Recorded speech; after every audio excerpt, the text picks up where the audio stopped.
Have you ever noticed how early children start reaching for things that aren't theirs? A toy in someone else's hand, a snack on another plate, a phone sitting unattended on a table. It isn't because children are born entitled. It's because they're born curious, impulsive, and still learning how the social world works. But at some point, every child has to learn one of life's most important lessons. You can't have everything that someone else has, and not every moment belongs to you. Not everything you see is for you. That lesson doesn't suddenly arrive at a certain birthday. It begins very early. Around 1.5 to 2 years old, toddlers start understanding the idea of mine and not mine, even if they don't always respect it. By ages 3 and 4, children can grasp turn-taking and ownership, though disappointment can still overwhelm them. By the time children reach school age, roughly 5 to 7, they are capable of understanding rules, fairness, and that taking something without permission is wrong. At that stage, it's no longer confusion, it's behavior that needs correction, not excuses. Because this isn't just about toys or snacks, this is about boundaries. It's about teaching children that you don't walk into closed doors in someone else's house, especially bedrooms. You don't open someone else's refrigerator and start taking food. You don't run upstairs in someone else's home and start touching or destroying things. You don't grab another child's phone or iPad out of their hand. You don't take things and cry over them as if they belong to you. You don't jump into photos that weren't meant for you. And you don't insert yourself into every moment simply because you're present. Presence is not permission. Those are not just rules, they are life skills. All children should be taught appropriate boundaries and respectful behavior. Being a child should not exempt them from these expectations. Likewise, adults should not be placed in the uncomfortable position of deciding if or how to address another person's child when that child is behaving destructively while their parent remains present but disengaged. Other parents should not feel uneasy because a child repeatedly demands things or refuses to accept no as an answer. Additionally, no one should feel the need to hide or safeguard their belongings in anticipation of a child's visit. And we see this same pattern play out in public spaces. You're hosting a birthday party at a park. You invited a specific group of kids. You bought cupcakes and food for those guests. Another child walks over, not invited, and asks for a cupcake. You politely say, "These are for the party." And suddenly the parent overhears and gets upset. People around you might say, "It's not a big deal, I would have given them one."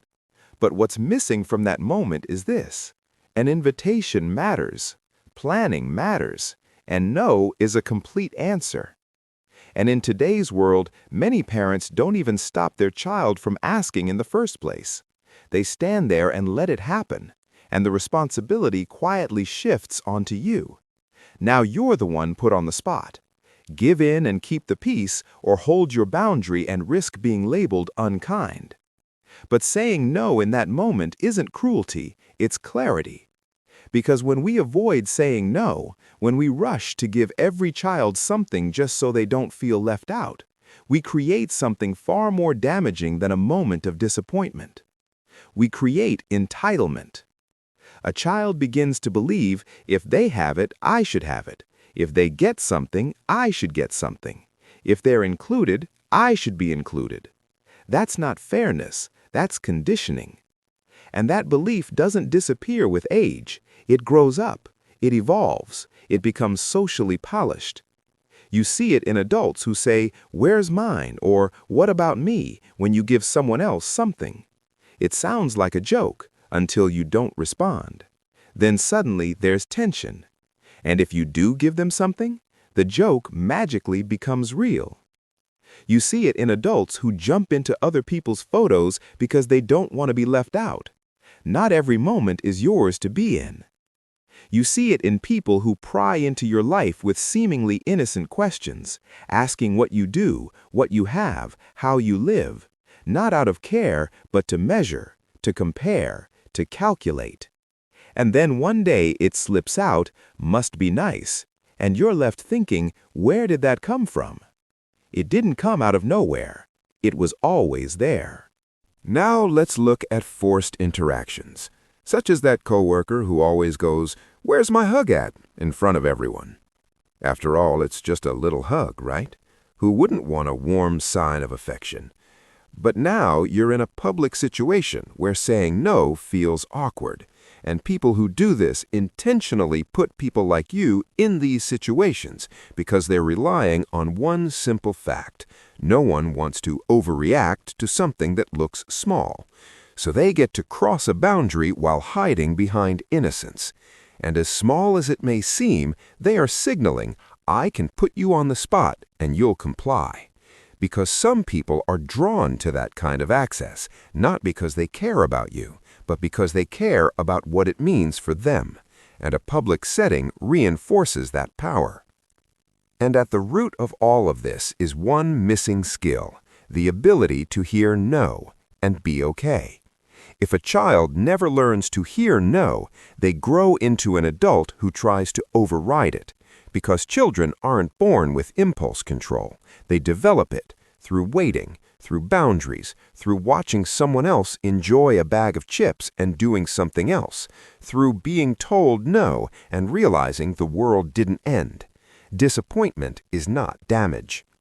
When a child is always accommodated, they build off of it and start believing that everything belongs to them.